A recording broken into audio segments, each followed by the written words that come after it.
C'est un vaste sujet. Il y a déjà, j'ai noté 5 facteurs tout à fait essentiels donc de la sous-représentation des femmes dans les organisations, qui sont déjà la prégnance des stéréotypes dans les organisations particulièrement françaises. Les stéréotypes, c'est-à-dire les croyances associées aux soi-disant compétences féminines, à savoir le caractère émotif de la femme et sa faible compétence à diriger des équipes. Donc ça, c'est déjà un premier aspect très fondamental. Le deuxième facteur clé est, en France, la concentration du pouvoir, qui est une tradition française. Donc le pouvoir est très concentré et les femmes n'ont pas forcément accès aux réseaux qui leur permettent donc d'entrer dans ces cercles de pouvoir extrêmement fermés. Un autre aspect concernant le pouvoir qui est tout à fait caractéristique des femmes, c'est la faible appétence aussi des femmes pour le pouvoir. Les femmes ont une conception historique et culturelle très virile du pouvoir et donc ont du mal à s'imaginer dans des postes, non pas de dirigeantes, mais d'exercice du pouvoir. Et le mot est fort. Le mot pouvoir, pour vous donner une idée, est, quand on vous en parle avec les femmes, un mot tabou sur lequel elles n'osent que très peu s'exprimer. Vous leur demandez si elles ont de l'ambition et envie d'exercer donc du leadership, vous avez 100% de réponses positives. Dès que vous les questionnez sur l'exercice du pouvoir, rien que le mot pouvoir en lui-même est un tabou. Voilà, ça c'est le troisième facteur extrêmement important.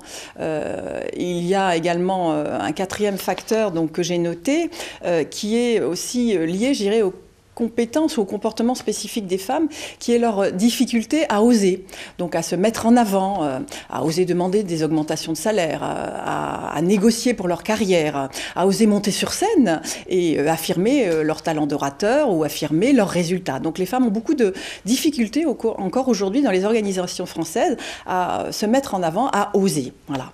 Et enfin, un dernier facteur très important est la résistance au changement des organisations, particulièrement en France, on le voit, on en a discuté lors de la soirée du 23 janvier dernier à ESCP Europe. On voit que malgré les textes, malgré les lois, malgré la sensibilisation qui est faite par les médias, par les écoles, par l'éducation, les organisations françaises aujourd'hui, même si elles affichent parfois une volonté, ont factuellement, dans leurs organisations, du mal à faire passer le message de l'importance des femmes dans le top management, de l'importance de la mixité, du plus des femmes dans les organisations en termes de performance, en termes de créativité, en termes de style de leadership, un style plus respectueux des collaborateurs, plus dans le travail en mode collaboratif. Voilà.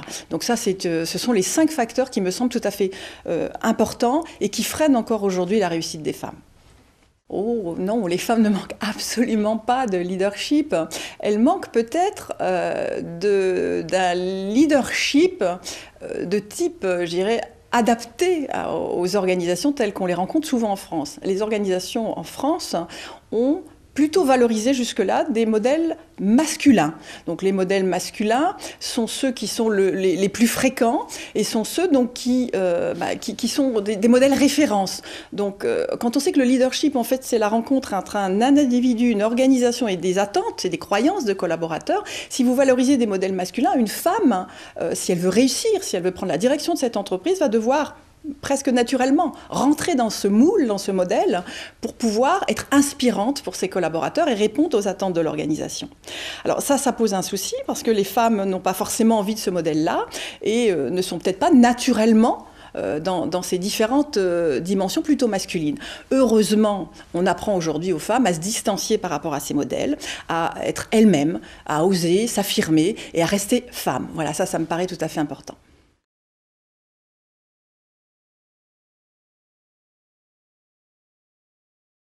Complètement, hein, comme on le disait il y a quelques instants, il y a des aspects, je dirais, identitaires qui sont à renforcer via la formation, la capacité à s'affirmer, à rester femme, à endosser le rôle d'un dirigeant, à être dans une posture de pouvoir tout en restant soi-même.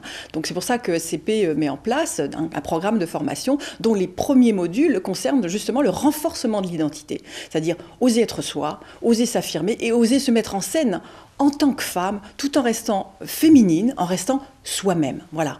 Et donc le deuxième aspect qui est extrêmement important, c'est cette capacité à développer des habilités que je définirais comme politiques, c'est-à-dire une capacité d'influence, une capacité à incarner un certain style de leadership. Donc pour ça, il faut pouvoir en formation s'entraîner, s'exercer, débriefer sur des situations qu'on a vécues pour pouvoir, je dirais, développer toutes ces qualités et toutes ces compétences nouvelles qui sont indispensables dans les organisations au top management.